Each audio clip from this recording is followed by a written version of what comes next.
Hello, gardeners. I'm Xandra, here with your happy news. Gardeners, I've returned from my trip and I bring you a happy news story all the way from Japan. Washi paper is a traditional craftsmanship industry in Japan.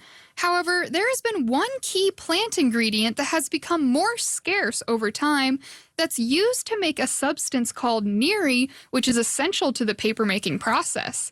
This substance called niri is mixed into the vat with the rest of the ingredients to separate the fibers that make the paper, and later on, it also helps prevent the sheets of finished paper from sticking together. Typically, niri is a viscous, starchy substance that's extracted from the roots of the sunset hibiscus flower. But because that plant has been in decline, they have had to try out different plants to extract the same substance. And it turns out there's one that we're very familiar with out here in the desert that may be the saving grace of this traditional Japanese craft. The prickly pear cactus, or the Uchiwa saboten as they know it, can be used in a similar way. They found this out after a couple of cactus enthusiasts brought the idea to a paper artisan who was willing to try it out.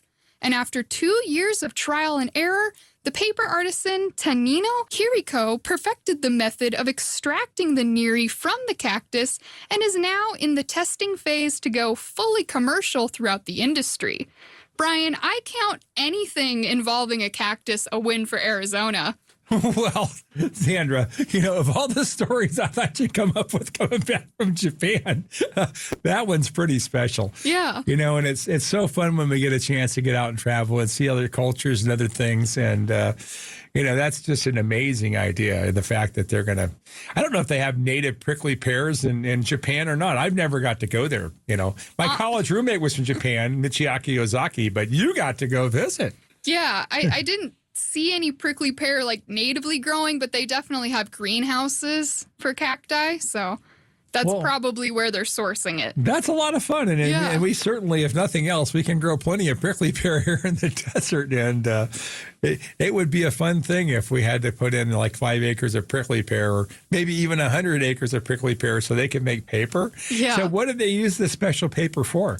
It's just an old traditional craftsmanship that they have lots of craftsmanships that they try to keep alive through tradition. So it's just one of the crafts that they do. Well, they have such a special, wonderful culture in Japan. Yeah. And, I just had the wonderful opportunity to live with a Japanese person for a year and share his friendship for many since then. But, wow, what a special trip you had. What a special fun thing to learn. Yeah. I got to give you a lot of kudos. I don't know how you find all these fun stories sometimes, but that one's really special. And thanks for being back. We missed you.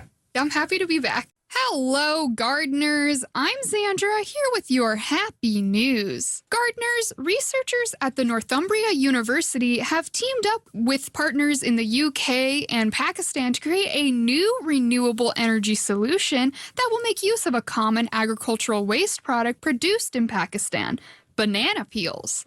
The project aims to convert waste from the banana growing industry into energy, and there is plenty of waste to work with. In fact, about 80 million metric tons of agricultural waste is generated in Pakistan every year just from growing bananas. And now, thanks to scientists, off-grid communities in parts of rural Pakistan could soon have access to a reliable source of electricity for the first time because of this banana-fueled energy. This is because they are developing an innovative two-part system. The first part will use a new technology to convert the banana waste into textile fibers, and the second part will take that waste generated from the process to use it to produce renewable energy. This will not only reduce the environmental impact of Pakistan's textile industry, which includes greenhouse gas emissions, water pollution, and microplastics, but it will also bring cleaner electricity to 50% of the people living in rural areas there who live off-grid and currently have to rely on fossil fuels for energy. The process has the potential to be applied to almost any form of agricultural waste, meaning it could be used all over the world, benefiting communities and the environment globally through the supply of renewable textiles and energy. Brian, did you ever think that we'd be using bananas for something like this? Personally, I gotta say, I love bananas. Yeah. It's one of the most fun crops. And you can grow some bananas here, and there are people successfully growing a few. Not that I would count on having a big crop of bananas, but we always appreciate your stories, Xandra, and it's fun to become enlightened and learn about different things around the world as we share this planet with our neighbors.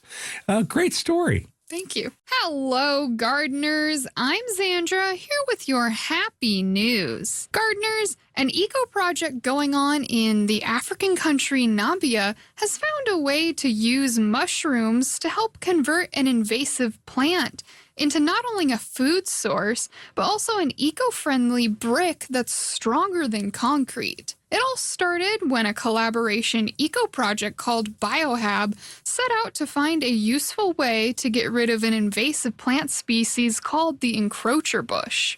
This plant is all over Nambia and unfortunately uses up a lot of their water supply. It also doesn't allow for the natural vegetation to grow, which hurts the wildlife. So Biohab figured out a way that they could cut down the encroacher bush and grind it into a substrate, which is what makes a perfect foundation for growing mushrooms.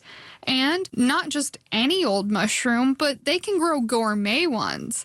After the mushrooms are harvested, the leftover growing material is reshaped and recycled into building bricks, which sparked another new startup project in Africa called MyCohab, where they build community buildings and humanitarian housing out of this sustainable material.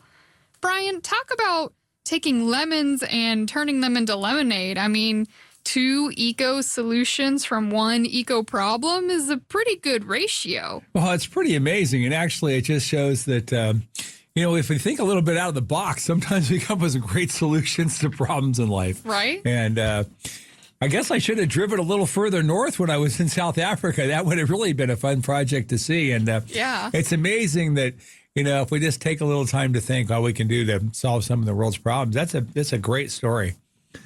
Beautiful idea, too. And there's nothing, saying there they could really use the organic material for construction. That's pretty fantastic.